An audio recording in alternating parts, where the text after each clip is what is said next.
سب سے پہلی بات جب بچہ پڑھنے لگا تو ہم قاعدہ یا قرآن کے ابتدائی الفاظ اس کو سکھاتے ہیں. پھر اس کا حافظہ بہت اچھا ہوتا ہے. ہم اس کو آیات چھوٹی چھوٹی سورہ یاد کراتے ہیں اور شروع سے ہی اس کی اخلاقی بنیادیں استوار کرتے ہیں. یہ وہ پیریڈ ہے ایڈولسنس کی 12-13 سال تک کہ اس میں جو ذہن میں نقش ہو جاتا ہے وہی آگے چل کر دھیرے دھیرے ڈیولپ ہوتا رہتا ہے. اس وجہ سے بہت نازک پیریڈ ہے. عام طور پہ ہم لوگ بچوں کو دیکھتے نہیں ہیں. ہم دیکھیں کہ وہ کیا پڑھ رہا ہے, اس کا کیا ہوم ورک ملا ہے. اسکول میں ہم جا کے ٹیچر سے پوچھیں کہ یہ غیر حاضر تو نہیں رہتا, استاد کا حکم مانتا ہے کہ نہیں مانتا. یہ سب چیزیں ہیں جس پہ ہمیں بہت غور کرنا ہے. یہ تربیت ایسی ہے کیونکہ آج کی سائنس کہتی ہے کہ 20 سال تک کسی بھی شخص کا, بچے کا گروتھ ہوتا ہے. 20 سال کے بعد پھر اس کی جو ہائٹ جو ہے وہ طے ہو جاتی ہے کہ یہ ہوگی. 20 سال کے بعد بہت سی کمپنیاں, بہت سی دوائیں یہ کلیم کرتی ہیں کہ ہم ہائٹ بڑھا دیتے ہیں, یہ کر دیتے ہیں, مگر وہ فیوٹائل ہے. 20 سال تک جو ہے فزیولوجی کہتی ہے کہ ترقی ہو سکتی ہے جسمانی ساخت کی. تو اس 20 سال کے ساخت میں اگر آپ نے اس کے ذہن کو اسلامی خطوط سے باندھ دیا ہے, اس کو توحید کی صحیح تعریف بتا دی ہے. توحید کیا ہے, رسالت کیا ہے, غیر خداؤں سے مدد کیا ہے, اثر کیا ہے. اس وجہ سے اگر اس کا ذہن, اب کل وہ بڑے اسکول میں جائے گا, انگریزی اسکول میں جائے گا, کالج میں جائے گا, وہاں پر کلچر سبجیکٹ کے نام سے دوسرے مذہب کی باتیں سکھائی جائیں گی. لیکن اگر آپ نے اسے توحید میں مضبوط کر دیا ہے اور لاکھ مشنری اسکولوں سے پڑھائیں کہ حضرت عیسیٰ خدا کے بیٹے تھے, وہ نہیں مانے گا. وہ تو کہے گا کہ بھائی وہ ایک پیغمبر تھے, ان کی حیثیت جو قرآن نے بتائی ہے وہی تھی. تو اس وجہ سے میں آپ سے خاص طور سے عرض کرتا ہوں کہ اس ایج میں ہم اپنے بچوں کے بارے میں زیادہ فکر مند نہیں رہتے ہیں.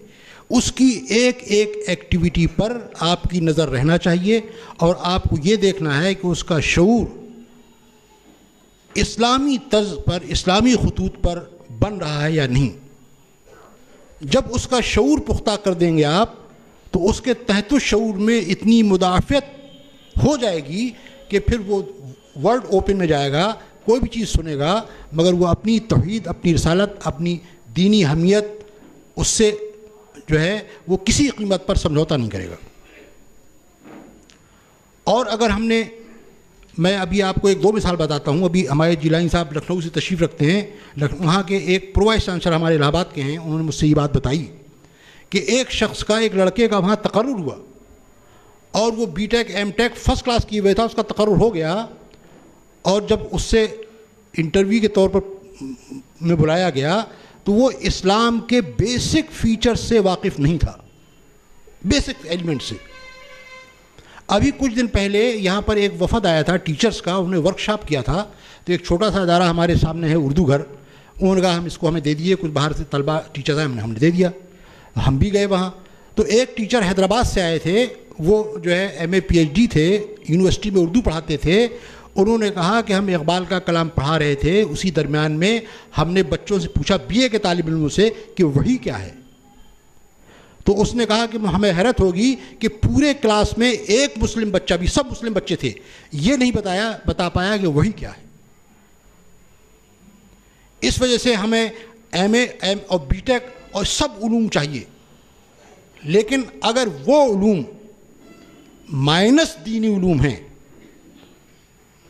اگر کوئی شخص اپنے بہت سے بڑا عہدے پر ہے اور وہ جا کے مندر میں ٹیکا لگاتا ہے اور پوجا کرتا ہے, تو وہ خواہ بہت بڑا سائنٹسٹ یا راشٹرپتی ہو, اس کا ہماری ملت سے تشخص نہیں ہے.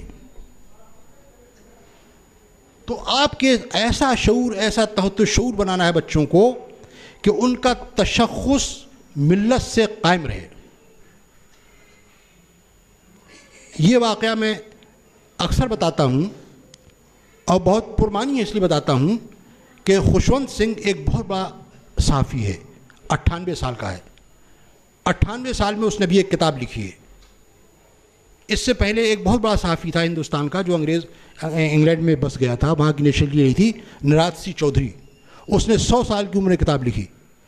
اس سے زیادہ معمر کتاب لکھنے والوں کوئی تاریخ نہیں ہے. 98 سال کا یہ, 100 سال کا وہ. تو جب گولڈن ٹیمپل میں بلو اسٹار کا ایکشن ہوا, فوج نے حملہ کیا, اس نے اپنا پدم بھوشن واپس کر دیا. صحافی اس کے پاس گئے اور کہا کہ صاحب آپ نام کے سکھ ہیں, نہ آپ گولڈن ٹیمپل جاتے ہیں, نہ گرو گوبند صاحب کو آپ مذہبی کتاب مانتے ہیں, نہ آپ سکھزم یا کسی مذہب کو مانتے ہیں, آپ غیر مذہب ہیں, تو آپ نے اس پر کیوں واپس کیا؟ معلوم اس نے کیا جواب دیا؟ اس نے کہا آپ وجہ فرما رہے ہیں, میں سکھ مذہب نہیں مانتا, میں گولڈن ٹیمپل نہیں جاتا, میں گرو گوبند صاحب کو کوئی دینی مذہبی کتاب نہیں مانتا, لیکن میں اپنی قوم سے, اپنی ملت سے اپنا تشخص برقرار رکھنا چاہتا ہوں. لہذا سارے علوم بچوں کو دیجیے, جتنے بھی علوم آج کے دن ہیں. ایک مسئلہ یہ بھی ہے کہ صاحب انٹر پاس کیا اور کوئی کورس کر لیا اور جا کے نوکر ہو گئے, وہ بڑے بڑے تنخواہ پا رہے ہیں, اور پھر جس نے بی اے کیا, ایم اے کیا, پی ایچ ڈی کیا, سارے علوم اس کے پاس ہیں, وہ ملازمت کی تلاش میں ہے. تو بڑا ایک اکنامک ڈسبیلنس پیدا ہو گیا. تو ہم سمجھتے ہیں کہ صاحب یہ علوم شاید بیکار ہیں, اور یہ نو, علم کی تو کبھی علم اور معلومات میں فرق ہے. تو بنیادی بات یہ ہے کہ آپ سارے علوم, سارے معلومات اور پیشہ ورانہ جتنے بھی علوم ہیں حاصل کریں, لیکن بنیاد یہی رہے کہ اگر آپ کا اسلامی تشخص نہیں رہا اور آپ اپنے مذہب سے, اپنے دین سے دستبردار ہو گئے, تو وہ ہماری ملت کے لیے کسی کام کا نہیں, اپنے لیے ذاتی مفاد کے لیے وہ کوئی بہت بڑا ملینر ہو سکتا ہے. تو آپ کو اپنے بچوں کی, اپنی نئی نسل کی تربیت میں اس بات کا خاص دھیان دینا ہے کہ اس کے اندر ملی تشخص باقی رہے. دوسرا, میں ابتدائی بات ایک عرض کر دوں کہ حتی الامکان بچوں کو عربی ضرور پڑھائیے, خواہ قرآن کی خواندگی تک. بہتر تو یہ ہے کہ وہ اتنا پڑھیں, یا ان کے اندر شوق ہے تو وہ خود اندھا پڑھ سکتے ہیں, لیکن اپنی مادری زبان, دیکھیے تربیت کا حصہ سب سے بڑا ہے مادری زبان کا. والٹیئر ایک بہت بڑا مفکر ہوا ہے فرانس کا, اس نے کہا ہے کہ اگر آپ اپنی زبان کے علاوہ دوسری زبانیں نہیں جانتے تو اپنی زبان میں بھی پرفیکشن حاصل نہیں کر سکتے. لہذا کوئی ایک زبان, اور ہماری زبان مادری ہے, اولیت تو میں نے عربی کو دے دی, مگر چونکہ ہمارے کچھ حالات ایسے ہیں کہ اگر ہم ایفورڈ نہیں کر سکتے تو بچے کو مادری زبان بنیادی طور پر جاننا چاہیے. بھلے ہی وہ انگریزی اسکول میں پڑھتا ہو, اس کو اتنی معلومات ضرور ہونا چاہیے اردو زبان کی کہ وہ اپنی تہذیب, اپنے مذہب, اپنی دینیات کی کتابیں پڑھ سکے.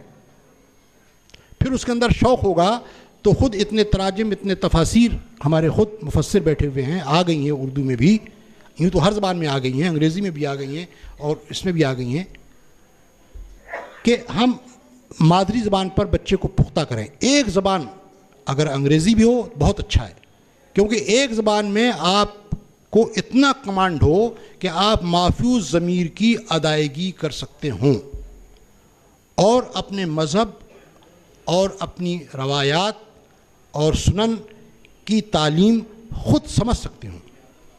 اتنی زبان پر گرفت ضروری ہے. لہذا تربیت میں عربی زبان اور اردو زبان, پھر باہر کی ترقی کے لیے انگریزی زبان بھی ضروری ہے.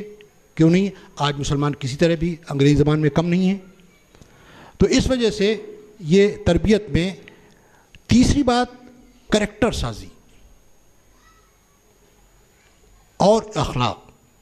اگر بہت عالم بنا دیا آپ نے, بہت بڑی ڈگری دے دی, مگر اس کا کریکٹر نہیں ہے اسلامی خطوط پر اور اس کا اخلاق نہیں ہے. آپ کو معلوم ہے کہ قرآن نے انہی کو اکرم کہا, اتقاکم, جن کے ساتھ تقویٰ ہے, اور اخلاق کو حضور صلی اللہ علیہ وسلم نے کہا کہ سب سے اچھا وہ ہے جس کا اخلاق سب سے اچھا ہے. 3 بار سوال پوچھا گیا, یہی جواب دیا. دوسرا, جو انسانی خصائل ہیں ان کی تعلیم اسی پیریڈ میں آپ کو دے دینا ہے. مثلاً کہ سچ بولنا, ایثار, قربانی, اور حسد کے بجائے رشک، محنت، شجاعت، بہادری، یہ بچپن میں ہی یہ بچے کی ذہنی سازی کرتے ہیں. اور منفی چیزیں جیسے حسد، بغض، کینہ، غیبت اور اس قبائل کی جتنی چیزیں ہیں، تو یہ اگر آپ نے نقش و نگار اس کے 20 سال کی عمر میں سجا دیے ہیں، اس کے اندر یہ آپ نے کریکٹر پیدا کر دیا ہے، تو پھر وہ پوری دنیا میں کہیں بھی جائے گا، کہیں بھی وہ کھلے ماحول کا سامنا کر سکتا ہے اور اس میں کوئی گزند نہیں آئے گی اس کے کریکٹر میں. دوسری بات یہ ہے کہ میں 3 مثالیں پیش کروں گا. ایک مثال تو تاریخ اسلام سے ہے. دیکھیے، کریکٹر راتوں رات نہیں بنتا. ایک بات میں اور ضمناً بتا دوں، ایک بہت بڑا امریکی تاجر ایک زمانے میں لندن گیا اور وہ بڑا سنتا تھا کہ یہاں پر آکسفورڈ یونیورسٹی دنیا کی اس وقت سب سے معروف تھی. اب تو ہر جگہ یونیورسٹیاں کھل گئی ہیں، ڈیمڈ یونیورسٹیاں کھل گئی ہیں، مگر اس زمانے میں آج بھی آکسفورڈ یونیورسٹی نمبر 1 پر ہے، لیکن اس زمانے میں بھی نمبر 1 پر تھی. تو وہ تاجر گیا اپنے تجارتی کاموں سے، جب خالی ہوا لندن میں تو اس نے خواہش ظاہر کی کہ وہ یونیورسٹی دیکھے گا. وہ یونیورسٹی گیا، اس نے سب یونیورسٹی دیکھی. اس کو وہاں یونیورسٹی کا لان بہت پسند آیا، وہاں اس کا سبزہ گھاس. تو اس نے وہاں کے مالی سے کہا، ان کا اس کے ہیڈ مالی سے میں بات کرنا چاہتا ہوں. اس کو بلایا گیا. اس نے کہا بھائی اگر یہی لان ہم امریکہ میں بنائیں تو کتنا کاسٹ اور کتنا وقت لگے گا. مالی نے کاسٹ بتایا کتنا لگے گا اور وقت کتنا لگے گا. ان کا 100 سال. ان کا یہ لان بنانے میں 100 سال لگیں گے. ان کا جی ہاں. اس وقت آکسفورڈ یونیورسٹی کے 100 سال ہوئے تھے جب کی بات ہے. اس وقت تو قریب 250 سال ہو گئے، قریب 160 سال. تو اس نے کہا کہ 100 سال لگیں. ان کا جی ہاں، یہ لان آکسفورڈ یونیورسٹی کا لان ہے اور گھاس اگنے کا نام لان نہیں ہوتا ہے. یہ لان اس لیے آکسفورڈ یونیورسٹی کا لان ہے کہ یہ یہاں کی روایت سے جڑا ہوا ہے. یہ روایت، یہ مقام حاصل کرنے کے لیے اس کو 100 سال لگے ہیں. تو اس طرح سے کسی بھی ملت کی روایات ہوتی ہیں. اقبال نے کہا کہ آئینے نو سے ڈرنا، کتنا پیارا شعر کہہ دیا ہے. اور کسی بھی مسئلے پر اس کو آپ چشمہ کر دیے. آئینے نو سے ڈرنا، طرز کہن پہ اڑنا، منزل یہی کٹھن ہے قوموں کی زندگی میں. ایک وقت آتا ہے کہ ہم پچھلی روایت کو چھوڑیں اور نئی چیزیں اڈاپٹ کریں، لیکن وہ اڈاپشن، وہ تبدیلی یکسر متغیر نہ ہو کہ ہم اپنی روایت سے کٹ جائیں. وہ آپ کی روایت کا تسلسل ہو، ایکسٹینشن ہو. اگر آپ نے اپنی روایت سے اپنے آپ کو کاٹ دیا، اپنی ملت کو کاٹ دیا، تو نہ آپ کی تاریخ ہے، نہ آپ کی تہذیب ہے، نہ آپ ہیں، آپ کوئی پہچان نہیں. تو میں 3 مثالیں صرف دوں گا تربیت کی جو کہ اعلیٰ ترین ہیں. اس میں سب باتیں مثمر ہیں، پھر مجھے کہنے کی کوئی ضرورت نہیں رہے گی. ایک تو تاریخ اسلام سے ہے کہ امیر المومنین حضرت عمر رضی اللہ عنہ کا دور خلافت ہے. وہ الصبح گشت کر رہے ہیں. ایک گھر سے آواز آتی ہے کہ ماں بیٹی سے کہہ رہی ہے کہ سورج نکلنے سے پہلے دودھ میں پانی ملا دو. دیکھیے اب ضرورت کیا کراتی ہے. اس زمانے میں کوئی کرپشن کا یہ تصور تھا نہیں. تو بیٹی کہتی ہے کہ نہیں، یہ حضور صلی اللہ علیہ وسلم کی تعلیمات کے خلاف ہے. حضرت عمر رضی اللہ عنہ اس گھر میں نشان لگا دیتے ہیں، پھر بلاتے ہیں اور اس بیٹی سے اپنے بچے کا عقد کرتے ہیں، نکاح کی فرمائش، نکاح ہوتا ہے. ایک تو مثال یہ دیکھیے، ماں کی بات اپنی جگہ، مگر اس بیٹی کا شعور اتنا پختہ تھا کہ یہ ہو ہی نہیں سکتا. کسی مسلمان سے یہ تصور ہی نہیں ہو سکتا کہ وہ دھوکہ دے اور دودھ میں پانی ملا دے. یہ کیا تھا؟ یہ تربیت تھی جو اسلامی خطوط پر ہو چکی تھی. اب خواہ ماں کا ایمان ڈگمگائے، مگر بیٹی کا اتنا پختہ اور راسخ ہے، اس نے ایسا کرنے سے منع کر دیا. دوسری مثال ہے سورہ یوسف سے. جب 13ویں پارے میں ہے کہ جب حضرت انہیں آیت نمبر 67 12ویں سورت کی، کہ جب اپنے بیٹوں کو یوسف علیہ السلام بھیجتے ہیں، حضرت یوسف علیہ السلام کا، وہ تو جانتے نہیں تھے کہ وہ یوسف ہے، 65 سالی ہو چکی تھی، اور صرف وہاں پر غلہ جمع تھا. وہ آپ نے سب پڑھا ہے کہ کیوں جمع تھا. حضرت یوسف کے خواب کی بنیاد پر جمع تھا، بادشاہ کو خواب بتا دیا تھا. تو جب یہ لوگ پہنچے تو یعقوب علیہ السلام اپنے بیٹے غم میں اندھے ہو چکے ہیں. دیکھیے وہ باپ بھی ہیں اور پیغمبر بھی. اس واقعے میں دیکھیے باپ بھی بول رہا ہے ان چند الفاظ میں قرآن کے، اور نبی بھی بول رہا ہے کہ بھئی کہیں چھوٹے سے قریہ ہے، کوئی بہت بڑا زبان میں شہر نہیں تھا، چھوٹا سا قصبہ شہر تھا، کہ بھئی جب تم داخل ہونا شہر میں تم متفرق دروازوں سے داخل ہونا، کہ کوئی ایک ساتھ اتنے خوبرو نوجوان داخل ہوں گے تو باپ کو ہے کہ کہیں ایک دم سے لوگ کچھ سوچیں گے، کچھ منفی اثر نہ ہو لوگوں میں. تو مشورہ دیتا ہے، باپ کا دل ہے، ایک پیغمبر بھی ہے، کہ تم لوگ مختلف دروازوں سے داخل ہونا. وَقَالَ يَا بُنَيَّ لَا تَدْخُلُوا مِن بَابٍ وَاحِدٍ، ایک دروازے سے داخل نہ ہونا. وَادْخُلُوا مِنْ أَبْوَابٍ مُتَفَرِّقٍ وَمَا أُغْنِيَ عَنْكُم مِّنَ اللَّهِ. اب اتنا تو کہہ دیا، ایک تدبیر بتائی بچوں کو، مگر اب پیغمبر بول اٹھا، کہتا ہے وَمَا أُغْنِيَ عَنْكُم مِّنَ اللَّهِ، مگر میں اس معاملے میں تم سے بری ہوں، اللہ غنی ہے. اتنا میرا کام تھا، باپ کا بتا دیا. اور تم اس پر توکل کرنا جس پر توکل کرنے والے توکل کرتے ہیں.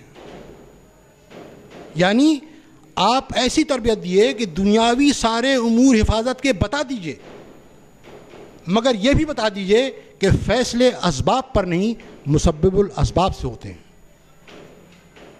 ایک یہ بہت اعلیٰ مثال. دوسری مثال میں تفصیل میں نہیں جا رہا ہوں.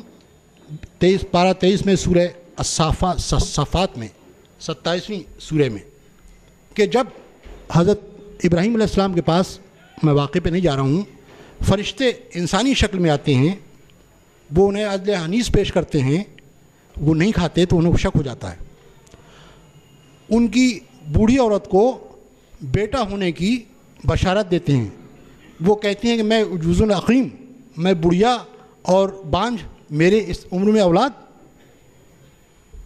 اس کے بعد اس بوڑھے شخص کے اس بشارت کے مطابق بیٹا ہوتا ہے، اور جب وہ بیٹا چلنے پھرنے کے لائق ہو جاتا ہے تو باپ خواب دیکھتا ہے کہ اسے ذبح کر رہا ہے. اور نبی کا خواب بھی وہی ہوتا ہے. جب تواتر سے یہ خواب دیکھا تو اپنے بیٹے سے کہتے ہیں کہ میں نے ایسا خواب دیکھا ہے. بیٹا کیا کہتا ہے؟ کہتا ہے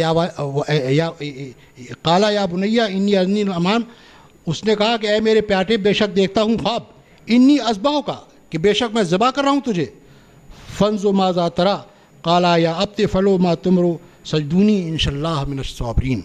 کہ یا والد، جو آپ چاہتے ہیں وہ کر گزریے، انشاءاللہ مجھے صابرین میں سے پائیں گے. اقبال اسی واقعے کو کہتے ہیں کہ وہ فیضان نظر تھا. اب دیکھیے یہی تربیت کا پہلو ہے، اقبال نے اخذ کیا اس مضمون کو. وہ فیضان نظر تھا یا کہ مکتب کی کرامت تھی، سکھائے کس نے اسماعیل کو آداب فرزندی. تو یہ تربیت ہائیسٹ پیک پر ہے. قرآن نے جو نشاندہی کر دی ہے تو ہم کو اس تک پہنچنے کی کوشش کرنا ہے. اور جیسا کہ میں نے عرض کیا، میں زیادہ وقت نہ لوں گا، بہت قیمتی مقررین بیٹھے ہیں، کہ تعلیم تربیت کے بغیر بیکار ہے اور تربیت کے بغیر تعلیم بیکار ہے. اس لحاظ سے جب تک دونوں میں امتزاج نہ رکھیں گے آپ، تب تک آپ اپنی نئی نسل کی تشکیل، ترقی، ترویج نہیں کر سکتے.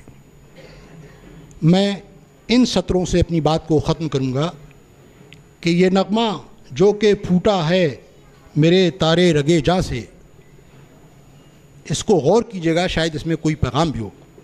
یہ نغمہ جو کہ پھوٹا ہے میرے تارے رگے جاں سے، کہ اس کی روح میں ہے مرتشش